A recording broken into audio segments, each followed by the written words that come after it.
We buried my wife, I kept thinking about her hands. 51 years of marriage, and what I remembered most standing at that graveside in the November cold was her hands, the way she'd hold her coffee cup with both palms wrapped around it every morning, the way she'd press them flat against my chest when she was trying to tell me something important. I should have paid more attention to that, the pressing, the urgency behind it. My son was standing next to me at the cemetery. He had his arm around my shoulder the whole time, and I remember thinking that was kind of him. He'd flown in from Phoenix the night before, barely made it in time. His wife, I'll call her my daughter-in-law because that's what she was, legally for 11 years, stood a few feet away with her sunglasses on even though it was overcast. She didn't cry, I noticed that. Told myself, grief looks different on different people. Told myself a lot of things that week. My wife's name was Helen. She was 67 years old and she died in a car accident on a Tuesday morning in October. On a county road she'd driven 1,000 times. The police said she lost control. The road was dry. There was no other vehicle involved. I didn't ask too many questions then. I should have. We got home from the cemetery, and my daughter-in-law immediately started moving through the house differently. That's the only way I can describe it. Like she was measuring something. She opened a few kitchen cabinets, looked at the bookshelf in the living room, walked down the hall toward the bedroom.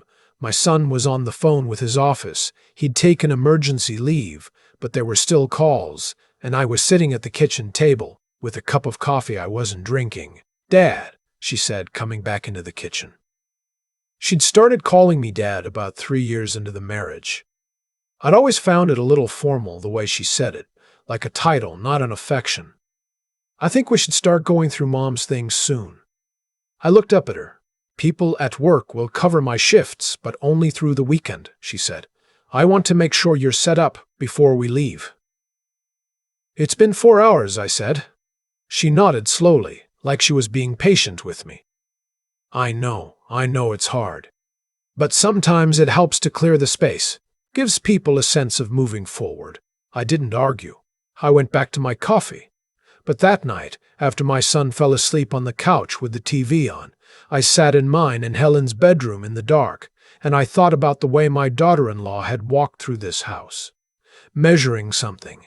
Helen had been worried about money for the last 2 years. Not in a panicked way, she never panicked, but in that quiet, persistent way she had when something was bothering her. She'd started asking questions about our accounts, our investments, the life insurance policy we'd taken out 20 years ago.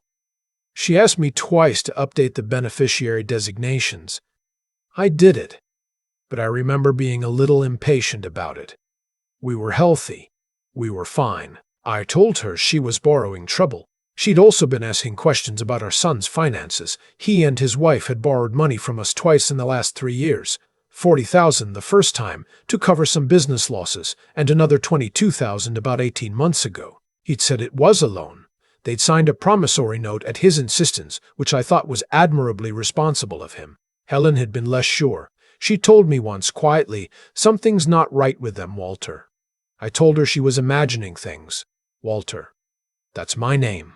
I'm 68 years old, retired high school history teacher, 2 kids, my son from this marriage, and a daughter from my first marriage who lives in Vermont. My daughter. I'll call her by her relationship, not her name. She and Helen had been close. When I called to tell her about the accident, she cried for 20 minutes straight and then said very quietly, "Dad, I don't want you to be alone in that house right now." I told her I was fine. I told everyone I was fine. 3 days after the funeral, my daughter-in-law came to me with a plan. She printed something off the internet, a guide for clearing a loved one's belongings in a healthy and timely way. She handed it to me like a prescription. "There's no timeline that's right for everyone," I said, reading the first line of the document. "Right," she said, "but most therapists recommend starting within the first 2 weeks. Helen's been gone 6 days. I'm just trying to help." My son was nodding from the doorway. He looked uncomfortable. He'd always looked uncomfortable when his wife was in charge of something, which was most of the time. I want to be fair to him here. I think he loved his mother. I think he loved me. I think he also spent 11 years being managed by a woman who was very, very good at managing people. I told them I'd think about it. I went to bed at 8 o'clock that night. I lay there in the dark, and I thought about Helen's hands pressing flat against my chest. Something's not right with them, Walter. The next morning, I went to Helen's closet. Not to clear it out, just to be in there. I used to tease her about that closet. She was the most organized person I've ever known. Everything labeled, everything in its place. Winter things in garment bags, shoes in clear plastic boxes stacked by color. Even her suitcases were nested inside each other and stored on the top shelf with a label on the outside, Travel, Top Shelf. There were 2 suitcases. The big one we'd taken to Italy for our 40th anniversary. The smaller carry-on she used for work trips back when she was still consulting part-time. I pulled the carry-on down because it was wider. I don't know exactly why I opened it. I think some part of me just wanted to smell something that was hers, some trace of the hotel soap she always packed or her particular brand of hand lotion. What I found instead was a legal-sized envelope, sealed with my name written on the front in Helen's handwriting. Walter, open this if something happens to me. I sat down on the floor of her closet. I sat there for a long time before I opened it. Inside was a letter. 12 pages handwritten on yellow legal pad paper. There was also a manila folder with documents inside, bank statements, screenshots, what looked like emails printed off a computer, and a card for a man named Morrison who was listed as a licensed private investigator out of Columbus, Ohio. I read the letter first. Helen had been watching her son's finances for over a year. She'd discovered that the second loan, the $22,000, had not gone toward any business expense. She'd found evidence that it had been transferred, in pieces, to an account she didn't recognize. She'd hired the private investigator to look into it. What he'd found had taken her another 6 months to fully understand, and even then, she wrote, she wasn't sure she understood all of it. Our son's wife had been involved with another man for at least 2 years. Not a romantic involvement. Or not only that, this man was someone she'd known before she ever met our son. Someone with a history Helen described in careful, measured language as financial predation. He'd been investigated twice for insurance fraud in 2 different states. The scheme, as far as Helen and the investigator had pieced together, involved manipulating wealthy older targets into updating beneficiary designations, and then ensuring those targets died before they could change them again. I had to stop reading there. I got up. I walked to the bathroom. I ran cold water over my wrists the way Helen used to tell me to do when I was anxious. Then I went back to the closet, and I kept reading. Helen had updated her own will 6 months before she died, working with an attorney she hadn't told me about because she didn't want to alarm me before she was certain. She'd also quietly restructured several of our accounts, moved assets, added a secondary authorization requirement that would slow down any large withdrawals. She wrote that she'd been planning to tell me everything once she had enough evidence to go to the police. She'd been 2 weeks away from going to the police when she died on that county road. At the end of the letter, in handwriting that was slightly different from the rest, smaller, more careful, like she'd written it at a different time, she wrote, I don't know if this is what I think it is. I hope I'm wrong. I hope you're reading this because I left it somewhere and forgot about it, and we're both laughing at me being dramatic, but if something has happened and you find this, please call Morrison. The folder has everything he needs. Don't tell our son until you know the truth. I love you, Walter. I have loved you for 51 years. Trust your gut. You always had good instincts. You just needed someone to remind you. I closed the envelope. I put it inside my winter coat hanging in the back of the closet, the one my daughter-in-law wouldn't think to check. I went downstairs and made breakfast like nothing had happened. My daughter flew in from Vermont 3 days later. I called her from the parking lot of a grocery store so no one in the house could hear.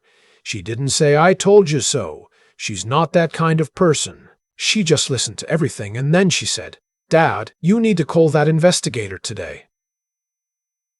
I called Morrison from my car. He remembered Helen immediately. He said he'd been following the news about her accident and that he had concerns he hadn't known how to bring forward without the family's involvement. When I told him I had the envelope, he was quiet for a moment, and then he said, Okay, good. She told me she'd left you something. She was a very thorough woman, your wife. That nearly broke me hearing that from a stranger. A very thorough woman, your wife. Yes. She was. Morrison had already taken what he had to a contact at the county sheriff's office. Quietly, informally, not enough to open a case without more. What he needed was the printed documentation in Helen's folder, and he needed access to the financial records she'd flagged. He also told me something I wasn't prepared for. The other man, the one with the fraud history, had been doing work for a property management company based in our county. He'd had access to local roads. He'd had access to a lot of things.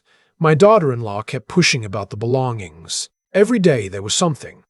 A gentle mention at breakfast. A printed article left on the kitchen counter about the mental health benefits of decluttering after loss. My son looked increasingly hollow-eyed, like a man who either knew something he wished he didn't, or suspected something and had decided not to look directly at it. I watched him carefully during those days.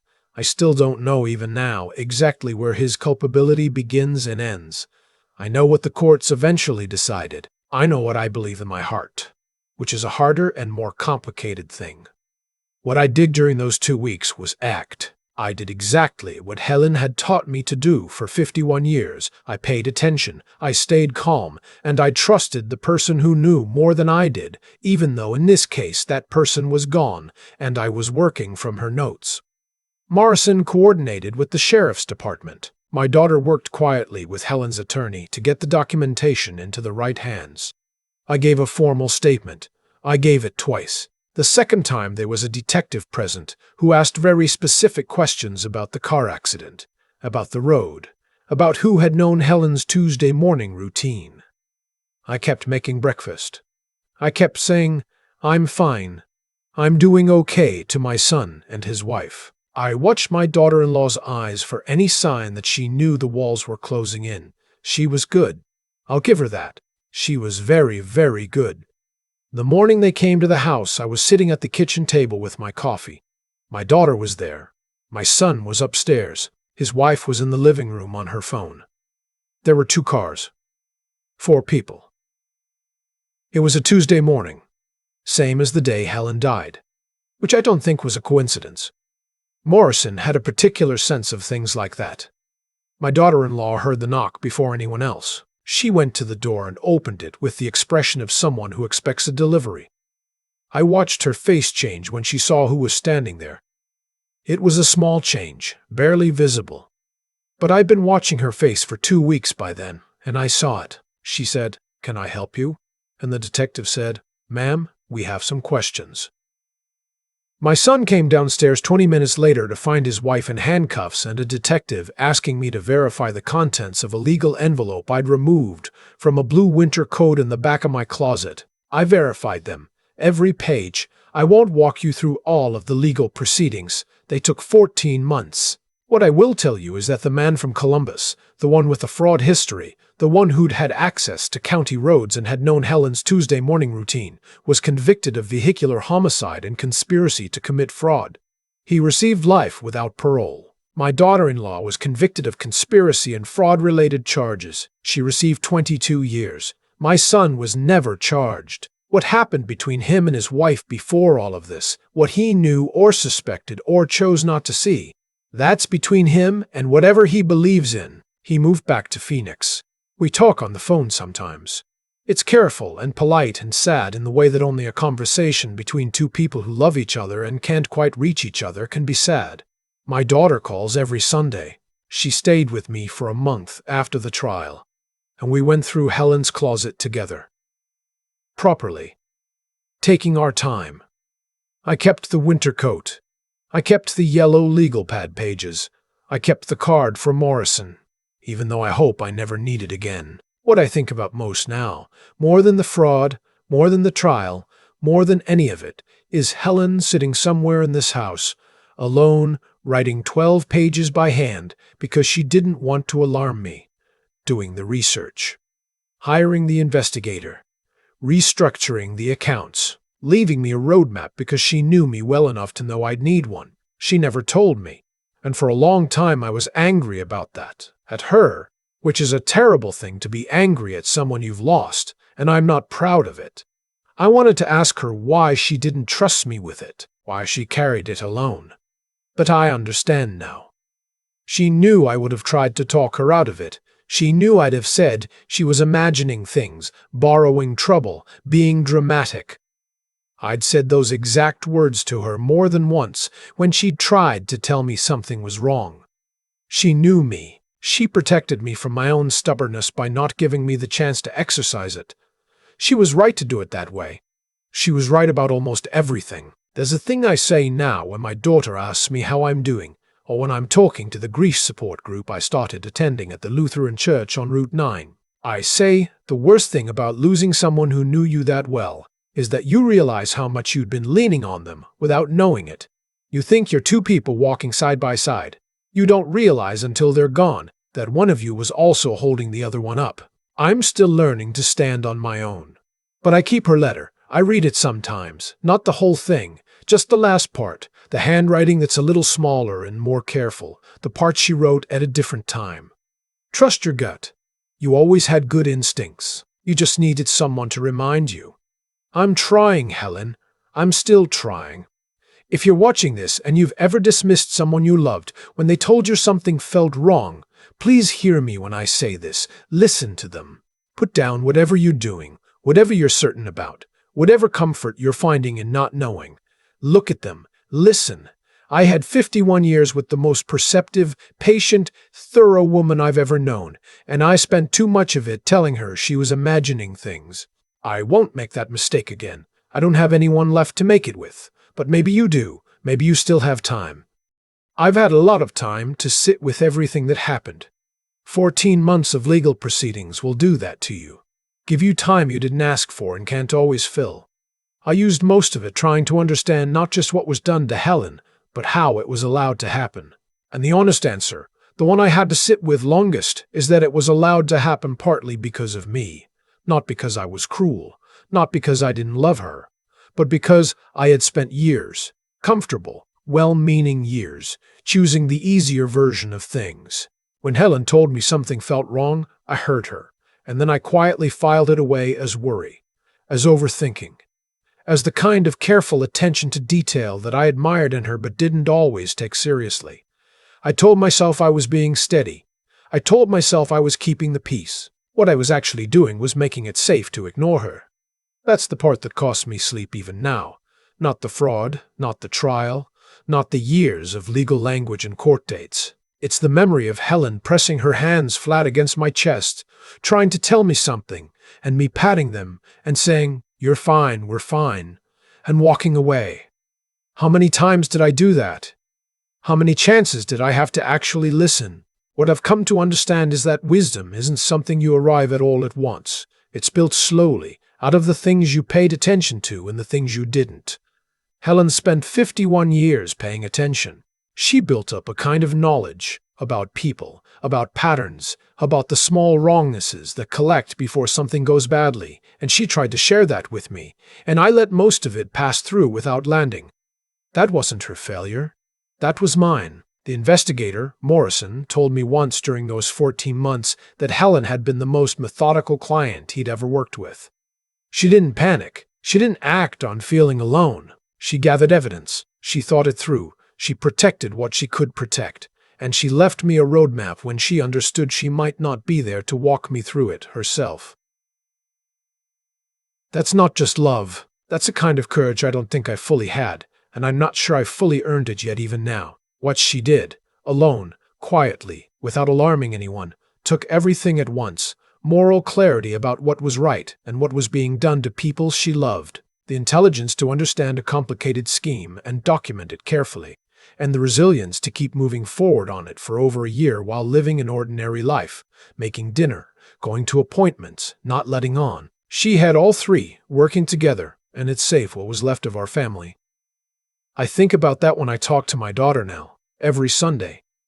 I think about it when I'm at the grief group at the church on Route 9, listening to other people try to find language for what they've lost. What I try to say, not as advice, just as something I know now that I didn't know before, is that the people who love us are often seeing things more clearly than we are. Not because they're smarter, because they're paying a different kind of attention. And the most important thing we can do, maybe, is earn that attention back.